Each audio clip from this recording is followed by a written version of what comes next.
গণমানুষের নন্দিত নেতা আলহাজ শাহজাহান চৌধুরী প্রতিদিন সকাল এবং বিকাল আমাদের সাথে যোগাযোগ করতেন।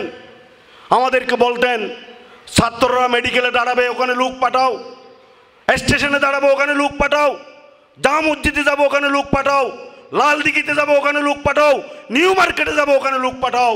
আমরা রিক্সাওয়ালা, টেলাওয়ালা, দোকান কর্মচারী, নির্মাণ শ্রমিক, হোটেল শ্রমিক থেকে শুরু করে চট্টগ্রামের শ্রমিক জনতাকে বলতাম, সংগঠনের নাম বলা যাবে না, ছাত্রদের সাথে একাকার হয়ে আন্দোলন করতে হবে। এদেশের মা মাটি মানুষের মনের কথা কোটা যে সংস্কার করতে হবে এবং মুক্তিযোদ্ধা কোটার নামে বাংলাদেশের মানুষের চাকরি সবগুলি একটি পরিবারের কাছে চলে যাবে, এর বিরুদ্ধে যে ভূমিকা, এই আন্দোলনের একটি চূড়ান্ত রূপায়ণ হচ্ছে ৩৬শে জুলাইয়ের বিপ্লব। এই বিপ্লব ছাত্ররা সামনের সারিতে নেতৃত্ব দিয়েছে। এই ছাত্রদের মধ্যে সকল শ্রেণীর ছাত্ররা ছিল, সাধারণ ছাত্র ছিল, বাম ডান ছাত্র ছিল, জাতীয়তাবাদী ছাত্র আন্দোলনের নেতৃবৃন্দ ছিল। সম্মুখ সারিতে পিছন থেকে সর্বাত্মক সহযোগিতা করেছে ইসলামী ছাত্র শিবির, এটা এখন জাতি স্বীকার করছে। এই আন্দোলনকে পেট্রোনাইজ করেছে দীর্ঘদিনের স্বৈরাচারের জাতাকলে নিষ্পেষিত শহীদি কাফেলা বাংলাদেশ জামাত ইসলামী। সেই আন্দোলনের ৩৬ দিনের ৫ তারিখ থেকে ৩১ দিনের আন্দোলনে শ্রমিক কল্যাণ ফেডারেশনের সভাপতি হিসাবে আমাদের ভূমিকা রাখার সুযোগ হয়েছিল। গণমানুষের নন্দিত নেতা আলহাজ শাহজাহান চৌধুরী প্রতিদিন সকাল এবং বিকাল আমাদের সাথে যোগাযোগ করতেন। আমাদেরকে বলতেন, ছাত্ররা মেডিকেলে দাঁড়াবে, ওখানে লোক পাঠাও, স্টেশনে দাঁড়াবো, ওখানে লোক পাঠাও, জামা মসজিদে যাবো, ওখানে লোক পাঠাও, লালদিঘিতে যাবো, ওখানে লোক পাঠাও, নিউ মার্কেটে যাবো, ওখানে লোক পাঠাও। আমরা রিক্সাওয়ালা, টেলাওয়ালা, দোকান কর্মচারী, নির্মাণ শ্রমিক, হোটেল শ্রমিক থেকে শুরু করে চট্টগ্রামের শ্রমিক জনতাকে বলতাম, সংগঠনের নাম বলা যাবে না, ছাত্রদের সাথে একাকার হয়ে আন্দোলন করতে হবে।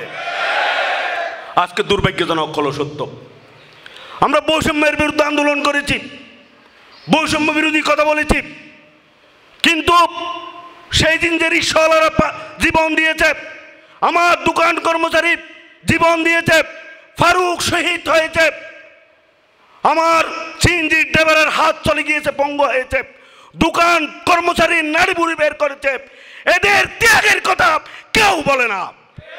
এমন আমাদের সারিতে কেউ এই শ্রমিক কল্যাণ ফেডারেশনের হাজারো কর্মীর ভূমিকার কথা আমরা বলতে দেখি না। প্রিয় ভাইয়েরা, ৩ তারিখ ৪ তারিখ যেভাবে নিউ মার্কেটে আহত হচ্ছিল, তাদেরকে অ্যাম্বুলেন্সে করে নিয়ে আসছিলাম।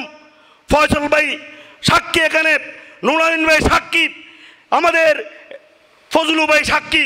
ওনাদের হসপিটালগুলিতে একের পর নিয়ে গেছিলাম, গামছা পরে, একটি প্যান্ট পরে, এক একজন করে ২০০ আহতকে আমি মেডিকেল থেকে হাসপাতালগুলিতে একজন একজন করে দেখে এসেছি লুকিয়ে লুকিয়ে। রাত্রে এসে শাহজাহান চৌধুরী ভাইকে রিপোর্ট দিতাম। এই আন্দোলনে আপনারা দেখবেন ছাত্রদের জীবনদান ঐতিহাসিক ভূমিকা পালন করেছে ভূমিকা, কিন্তু তালিকাটা সামনে নেন, নিহতদের তালিকা নেন, এই তালিকার রিক্সাওয়ালার নাম পাবেন, এই তালিকার দোকান কর্মচারীর নাম পাবেন, এই তালিকায় হকারের নাম পাবেন, এই তালিকায় গার্মেন্টস শ্রমিকের নাম পাবেন, এই তালিকায় আপনি নির্মাণ শ্রমিকের নাম পাবেন, এই তালিকায় আপনি দোকান শ্রমিকের নাম পাবেন। এই শ্রমিকদের খবরও আর কেউ আজ পর্যন্ত নেয় নাই।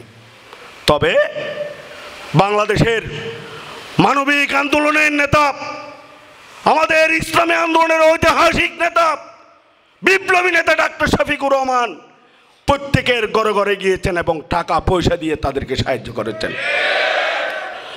আমাকে টেলিফোন করে বললেন, তুমি শহীদ উমর ফারুককে দেখতে যাও এবং চট্টগ্রাম মহানগরীর সাবেক আমিরকে সাথে নিয়ে যাবা, ১ লক্ষ টাকা দিয়ে আসবা।